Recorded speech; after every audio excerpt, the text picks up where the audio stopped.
Nellore rural ప్రజల ఆకాంక్ష Bharat Sindoor MSME park పూర్తయిందన్నారు ఎమ్మెల్యే కోటంరెడ్డి. ఆమంచర్లలో ఈ పార్క్ను సందర్శించారు. వైసీపీ హయాంలో దీనిని పట్టించుకోలేదని ఆయన విమర్శించారు. అనేక ఏళ్లు సీఎం నుంచి మంత్రుల వరకు తిరిగినా పని పూర్తి కాలేదన్నారు.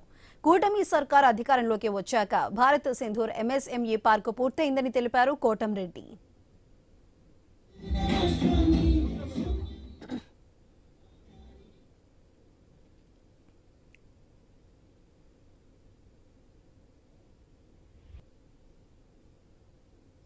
ఈ 30 ఎకరాల MSME park, Bharat Sindoor MSME park సరిపోదు.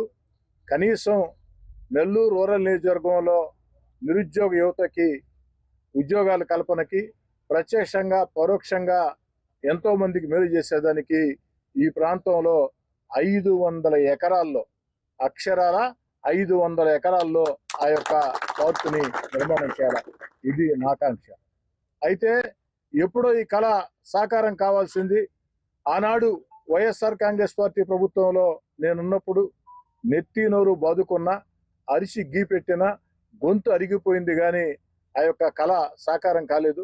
ఎట్టకేలకి ఈనాడు 30 ఎకరాల్లో సాకారం అయింది.